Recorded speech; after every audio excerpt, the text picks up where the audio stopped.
एंचेंसिया राज्य में बर्फीला दिन था। महल के मैदान बर्फ से ढके हुए थे और टावरों से बर्फ के टुकड़े चमकते हुए सजावट की तरह लटक रहे थे। सोफिया अपने दोस्तों के साथ चिमनी के पास बैठी थी जब उसे एक विचार सूझा। काश हमारे पास सर्दियों के दौरान कुछ स्वादिष्ट व्यंजनों का आनंद लेने के लिए एक आरामदायक जगह होती। सोफिया ने अपने गर्म कोको को पीते हुए कहा। हिल्डेगार्ड, कैफे की तरह खाने के साथ? ओह, मैं तैयार हूँ। क्या हम गाजर का पिज्जा खा सकते हैं? सोफिया ने हंसते हुए कहा। यह एक बढ़िया विचार है हिल्डेगार्ड। हम एक जादुई सर्दियों का पिज्जा कैफे क्यों नहीं बनाते? यह मजेदार होगा और हम राज्य में सभी को इसका आनंद लेने के लिए आमंत्रित कर सकते हैं। जैद ने उत्साह से कहा। एक कैफे सभी को एक साथ लाएगा। चलो इसे करते हैं। सोफिया ने सीधे काम करना शुरू कर दिया। उसने शाही प्रबंधक बेलीविक से आपूर्ति को व्यवस्थित करने में मदद मांगी। साथ मिलकर उन्होंने महल के शीतकालीन उद्यान में कैफे स्थापित करने का फैसला किया, जहां बर्फ से ढके पेड़ एकदम जादुई माहौल प्रदान करेंगे। सोफिया ने अपने दोस्तों को मेनू पर विचार विमर्श करने के लिए इकट्ठा किया। हमें किस तरह के पिज्जा खाने चाहिए? उसने पूछा। स्नोफ्लेक के आकार के पिज्जा कैसे रहेंगे? रूबी ने सुझाव दिया। और फ्रॉस्टिंग और स्प्रिंकल्स के साथ मिठाई पिज्जा, जैद ने कहा। सोफिया मुस्कुराई। ये शानदार विचार हैं। आइए सुनिश्चित करें कि हमारे पास सभी के लिए कुछ न कुछ हो। उसने मेनू में हॉट चॉकलेट, मसालेदार साइडर और जादुई मार्शमेलो ट्रीट जोड़ने का भी फैसला किया।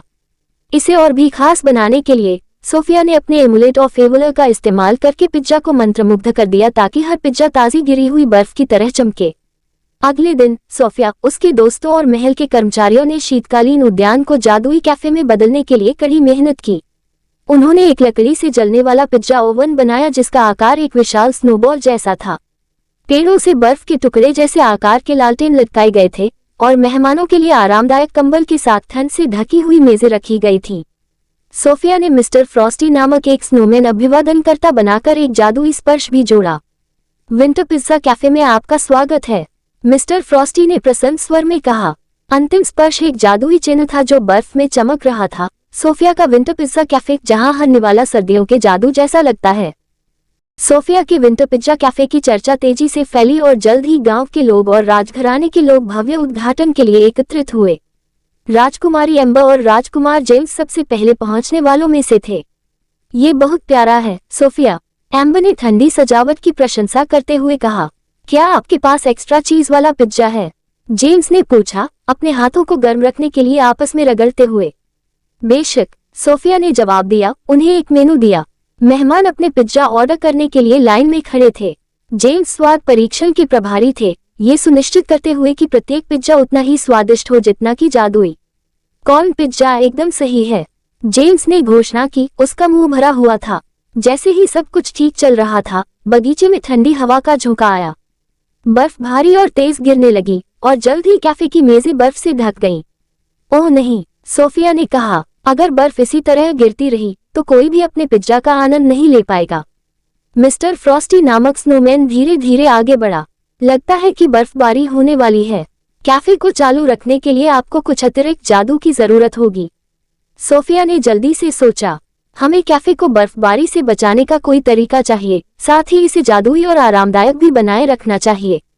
एवलोड के अपने ताबीज का इस्तेमाल करते हुए सोफिया ने अपनी दोस्त अरेंडेल की राजकुमारी एल्सा को बुलाया। बर्फबारी के जादू में एल्सा अपनी झिलमिलाती सर्दियों की पोशाक पहने हुए दिखाई दी। सोफिया, क्या बात है? एल्सा ने पूछा। सोफिया ने स्थिति को समझाया। हमें बर्फबारी को रोकने में मदद की जरूरत है, लेकिन सर्दियों की थीम को भी बनाए रखना है। एल्सा मुस्कुराई। मुझे लगता है कि मैं इसमें मदद कर सकती हूँ। उसने अपने हाथ ऊपर उठाए और बर्फ के टुकड़ों की एक हल्की झड़ी ने कैफे को घेर लिया। कुछ ही क्षणों में एल्सा ने बर्फ और बर्फ का एक चमकीला गुंबद बना दिया था जिसने पूरे कैफे को ढक लिया था, जिससे भारी बर्फ बाहर नहीं आ रही थी और लालटेन की हल्की चमक अंदर आ रही थी। यह एकदम सही है, सोफिया ने एल्सा को गले लगाते हुए कहा। कैफे को सुरक्षित करके मेहमान जादुई बर्फ के गुंबद को देखकर आश्चर्यचकित होकर वापस लौटे। अंदर यह एक गर्म सर्दियों के वंडरलैंड जैसा लग रहा था। बच्चे अपने बर्फ के टुकड़े के आकार के पिज्जा खाते हुए हंस रहे थे और परिवार अपने कप में नाचते हुए मंत्रमुग्ध मार्शमेलो के साथ हॉट चॉकलेट का आनंद ले रहे थे।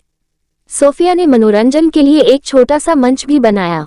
क्लोवर ने कॉमेडी में अपना हाथ आजमाया, अपने गाजर के चुटकुलों से मेहमानों को हंसाया। खरगोश का पसंदीदा पिज्जा कौन सा है?